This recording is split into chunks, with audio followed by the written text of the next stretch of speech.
Today our topic is related to OB. So first of all, OB course profile of our subject. Subject name is professional practice. ठीक है. तो sir professional practice के अंदर आपके ओबी के related क्या क्या आप लोगों को समझना है, क्या आपने समझा है, क्या आपको करना है, क्या करेंगे. राइट. तो सबसे पहले ओबी के अंदर आप जानते हैं कि हमारे CLO यहाँ लिखे हुए, तो CLOs for course learning outcomes. तो कोर्स लर्निंग आउटकम्स कितने? CLO 1, 2, 3 और 4 आपके ये CLOs हो गए. जो इसके अंदर मैंने 2, 3 या 4 CLO अपने सब्जेक्ट में यूज किए होंगे और उनको आपको रीड करना है कि CLO 1 क्या कहता है, 2 क्या कहता है, 3 क्या कहता है, इस तरीके से. आफ्टर दैट इसके अंदर हमें ओपी अटेंडमेंट में ओपी अटेंडमेंट प्रोग्राम. तो इसके अंदर क्या है? GS है. GS टोटल 10 होती है. टोटल GS कितने? 10 है. लेकिन यहाँ पे मैंने GS कितने इस्तेमाल किए हुए मेथड के अंदर, आपके सब्जेक्ट के अंदर, प्रोफेशनल प्रैक्टिस के अंदर ओनली 4.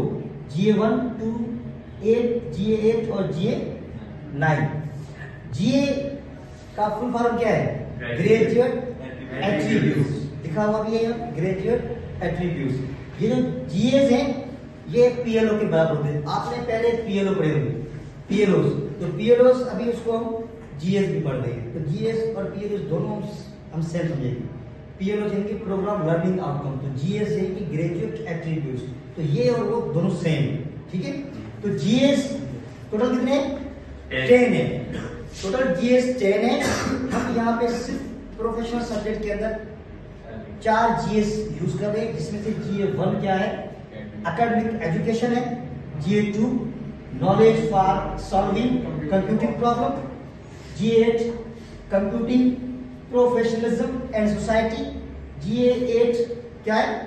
इथिक्स है. आपको मैंने पहले इसमें क्या कहा है कि GS1 में क्या होगा? ग्रेजुएट एकेडमिक एजुकेशन होगा. तो मैंने आपको एकेडमिक एजुकेशन के बारे में पढ़ाया कि आप ये डिग्री आप कंप्लीट करेंगे, इसके लिए कोर्स जरूरी है. कोर्स पढ़े, कोर्स के अंदर आपको कौन कौन सी टॉपिक्स मैंने बताए, ये सब चीजें. और इसके अंदर आपको असाइनमेंट 2 मिनट से पहले ये 4 असाइनमेंट करने, 4 क्विज करने. ये भी ओबी अटेंडमेंट है. 4 assignment, 4 quiz, mid term, final term. तो ये आपके ओबी के अंदर जो क्विज है वो कौन से, पहला क्विज है वो कौन से GS से था, कौन से CLO से था. तो पहले के अंदर मैंने एकेडमिक एजुकेशन दिया हुआ है. आपने देखा होगा मिड टर्म के अंदर भी मैंने GA1 और GA2 दो यूज किए थे. GA1 था एकेडमिक नॉलेज एजुकेशन और GA2 था knowledge for solving computing problems. यानी प्रोफेशनल प्रैक्टिस के अंदर आप लोगों ने कौन से प्रॉब्लम सॉल्व किए रिलेटेड टू दी कंप्यूटिंग. मैंने आपको बताया होगा कि कंप्यूटिंग के अंदर कौन कौन से प्रॉब्लम्स हैं. जैसे मैंने एक आपको पढ़ाया था कि भाई कोई किसी का प्रोफाइल आप गलत इस्तेमाल ना करें, ईमेल को गलत यूज ना करें, किसी की डॉक्यूमेंट्स वगैरह को आप गलत इस्तेमाल ना करें. ये कंप्यूटिंग प्रॉब्लम्स के अंदर आता है. तो ये भी GS2 की नॉलेज है. 8 के अंदर क्या है? Professionalism and. आपको मैंने बताया था कि प्रोफेशनलिज्म आपको कैसे बनना है, सब्जेक्ट के लिहाज से भी इंपॉर्टेंट है. GS में भी लिखा हुआ है. तो आपको प्रोफेशनलिज्म का मैंने बहुत आपको कैरेक्टर्स बनाने हैं, आपका कम्युनिकेशन अच्छा रखना है, आपको नॉलेज बढ़ानी है, आपकी इथिक्स को बढ़ाना है. राइट. आप एक फील्ड, प्रोफेशनल फील्ड को ज्वाइन करें ताकि आप प्रोफेशनल बने. राइट. आप अच्छे स्टैंडर्ड रखें, पर्सनालिटी को बढ़ाएं. तो ये चीजें प्रोफेशनलिज्म में आती हैं. और इथिक्स के अंदर आपकी कैरेक्टर्स हैं, अखलाक जो है आपकी वो, और कम्युनिकेशन आता है. तो ये इथिक्स की भी हमने इस GS के अंदर भी देख दिया है. GS के बाद है ओबी अटेंडमेंट में, और दूसरा एक है टैक्सोनॉमी. डोमेन इसको कहते हैं ओबी attainment taxonomy. Domain level, cognitive level. इसको कॉग्निटिव लेवल में क्या है? 1, 2, 3 4 कॉग्निटिव लेवल यूज होंगे, जिसके अंदर क्या है? लेवल 1 C1 को हम कहते हैं मेमोराइज, यानी आप पहले को मेमोराइज करेंगे. C2 को understand, C3 apply, C4 analyse. तो ये चीजें आपको भी याद हो. Remember, you should remember this कि C1 मेमोराइज है, C2 अंडरस्टैंड है, C3 अप्लाई है, C4 एनालाइज है. यानी कि डोमेन टैक्सोनॉमी में 4 लेवल है, C1, C2, C3, C4. GS total 10 है. 4 यूज किए हैं इस सब्जेक्ट के अंदर, ठीक है, ये आपको याद रहे। आगे हम अगर बढ़ेंगे इसके अंदर तो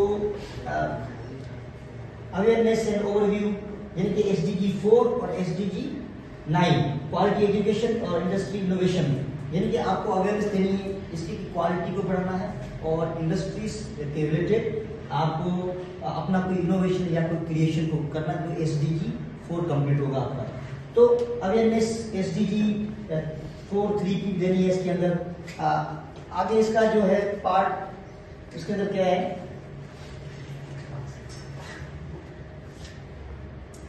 इसके अंदर टीचर का भी नाम है और देखेंगे इसके अंदर क्या है क्या नहीं है।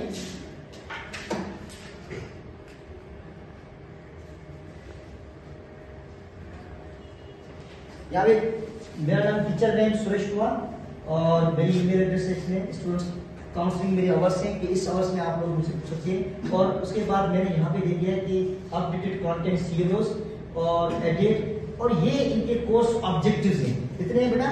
प्रोफेशनल प्रैक्टिस के कोर्स ऑब्जेक्टिव्स हैं, जो मैं आप कह रहा था course CO, course objective CO कितने हैं? 1 2 3 4 कोर्स ऑब्जेक्टिव्स हैं जो आपको याद रखने हैं। पहला क्या है? To discuss the impact of computing and technology in the past, the issues and obstacles facing society, यानी आपको डिस्कस करने related to the computing problems को। ये पहला ऑब्जेक्टिव है, आपको लर्न रखना है कि आपका पहला ऑब्जेक्टिव क्या है। Second, to evaluate how to further develop knowledge skill, तो आपको सेकंड जो ऑब्जेक्टिव है वो क्या है प्रोफेशनल प्रैक्टिस का, कि आपको नॉलेज को इवैल्यूएट करना है और फर्दर आपको स्किल्स कैसे बढ़ाने हैं, आपको स्किल्स कैसे बढ़ाना है, राइट? आपको प्रोफेशनल कैसे बनना है, यू नो बेटर देन और नॉट। आप एक फील्ड में जाके प्रोफेशनल तो आपके स्किल बढ़ेंगे, तो आपको नॉलेज को बढ़ाएंगे तो आपके स्किल बढ़ेंगे, राइट? थर्ड क्या है? To evaluate how to further develop knowledge. Fourth, to analyse complex moral and technical issues by identifying stakeholders, exploring opposing positions and considering short and long term consequence. तो आपको fourth के अंदर analyse करना है complex moral, जो मैंने कहा था कि मॉरल आपकी अखलाक है, मोरलिटी जो है इसकी का बहुत ख्याल रखना है। तो ये भी एक ऑब्जेक्टिव है, यानी कि ऑब्जेक्ट्स कितने हैं? 4 ऑब्जेक्टिव्स है प्रोफेशनल प्रैक्टिस के अंदर। उसके बाद है कोर्स आउटलाइन है। इसकी कोर्स आउटलाइन का अगर आप देखेंगे, मैंने पहले आपको बताया है कोर्स आउटलाइन में, कोर्स आउटलाइन कितनी है? इसकी कोर्स आउटलाइन के अंदर क्या था बेटा? पूरे टॉपिक्स आते हैं, तो ये पूरे टॉपिक्स हैं, आप देख लीजिएगा, ये भी आपको सेंड कर रहा हूं। और नीचे है इसके CLO डिस्क्रिप्शन, मैं आपको कह रहा CLO course learning outline, CLO 4 1 2 3 4। तो ये CLO पहले आपने क्या GS, और अब CLO 1 क्या कहता है, 2 क्या है, 3 क्या है, 4 क्या है, इस सब्जेक्ट के हिसाब से। तो CLO 1 है identify and recall the concept in professional practice, computing ethics, IPR contract and ethical codes. CLO 1 ये कहता है। कोर्स लर्निंग आउटकम्स 1 क्या है आपका, ये है कोर्स है आउटकम्स। 2 है expert ethical legal HR cyber financial and professional practice in computing. 3 क्या है? Apply ethical and legal framework, IEEE last आपने कहा था। जैसे कि अब हमारा जो विजिट है एंडसेक का, तो ये भी क्या है, ये CLO 3 में आता है, यानी कि आपका एथिकल, यानी कि कोड ऑफ एथिक्स क्या है। तो एक ये प्रोफेशनल कोड है, आपको मैंने बताया था एंडसेक, National Computing Education Accreditation Council. दूसरा है PEC, Pakistan Engineering Council, Pakistan Medical Council PN। तो ये, और लास्ट का अलग होगा, फार्मासिस्ट का अलग होता है काउंसिल। तो ये क्या प्रोफेशनल डिग्री देते हैं, एथ्रीफाइड करती है। तो ये एथ्रीफाइड बॉडीज है, एंडसेक कंप्यूटिंग से, एनबैक बिजनेस से है, PEC इंजीनियरिंग काउंसिल से है, PMDC पाकिस्तान मेडिकल काउंसिल से, जो डॉक्टर्स से है। तो ये प्रोफेशनल एक्रेडिटेशन बॉडीज हैं जो आपकी डिग्री को एथ्रीफाइड करती है, राइट? तो आपको याद रखना है एंडसेक क्या है, एक कंप्यूटिंग एथ्रीफाइड क्या है, एंडसेक क्या है बेटा? एक बॉडी है एथ्रीफाइड बॉडी एक काउंसिल है जो स्टूडेंट्स की डिग्री को एक्रीडेट वेरीफाई करती है कि भाई ये हमारे प्रोफेशनल इंजीनियर हैं या हमारे प्रोफेशनल कंप्यूटर साइंस है, राइट। उसको हम एनस्टेक कहते हैं, एनस्टेक for National Computing Educational Accreditation Council, याद रखना ये आपको। तो ये इस सीएलओ के अंदर आ रहा है। 4 क्या है, analyse ethical and professional guidelines using stake, ये वही है सीएलओ 4 जो ऑब्जेक्टिव नंबर 4 था, ऑब्जेक्टिव 4 सीएलओ 4 सेम। अच्छा, इसके अंदर आप ये बताना है कि टैक्सोनॉमी लेवल भी बताना है इसके अंदर, या आपके course CLO course learning outcomes किससे मैच है, सीएलओ टैक्सोनॉमी लेवल किससे मैच है, यानी सीएलओ 1 C1 से मैच है, memorise, CLO 2 C2 understand, CLO 3 C3 apply, CLO 4 C4 analyse. अब ये सीएलओ हो गई, ये टैक्सोनॉमी लेवल, ये जीएस एकेडमिक एजुकेशन, यानी कि आपकी जीएस की मैपिंग भी होगी, यानी कि आपका सीएलओ 1 और टैक्सोनॉमी लेवल और जीएस की मैपिंग लाजमी आपको समझ में आए। तो जीएस में क्या, GA1 इसमें यूज होगा सीएलओ 1 में, सीएलओ 2 में GA2, CLO 3 GA8, CLO 4 GA9 इत्यादि।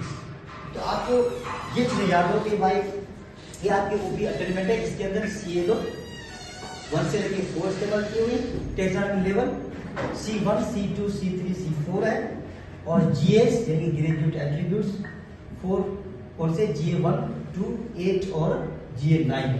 GA1 education academic education, GA2 computing problems solving problems, GA8 professionalism और GA9 एथिक्स। तो आप 4 फॉर्म ये याद करें जिसमें आपको बता रहा हूँ ताकि आपको समझ में आए, ठीक है बेटा। आगे हम क्या करते हैं आपके कोर्स के अंदर, पूरा जो कोर्स है प्रोफेशनल प्रैक्टिस, इसके अंदर मैंने पहले ही बताया कि क्विज असाइनमेंट और प्रेजेंटेशन है या प्रोजेक्ट है या कोई रिसर्च एक्टिविटीज है या कोई थीसिस है, ये एक्टिविटीज हम कराते हैं जो ओबी की अटेंडमेंट होती है, स्टूडेंट्स को ओबी कंप्लीट करने के लिए। तो इसके अंदर मैंने असाइनमेंट दी हुई है, क्विज दिया हुआ है, एक केस स्टडी रिपोर्ट दे सकते हैं, प्रेजेंटेशंस दे सकते हैं, मिड टर्म एग्जाम है और फाइनल टर्म एग्जाम है। अब इसका भी दिया हुआ है कि भाई उसका सीएलओ कौन सा होगा और ये एसटीजीसी कौन सी इसमें कंप्लीट हो रही है। तो इस तरीके से आपका ये शार्ट जो मैंने अभी और एक्सपीरियंस को करना पड़ेगा, लेकिन मैंने आज थोड़ा इसको शार्ट थोड़ा सा आपको बताया है। और यहाँ तक आपका ये कोर्स प्रोफेशनल प्रैक्टिस का ओबी अटेंडमेंट कंप्लीट। Okay students.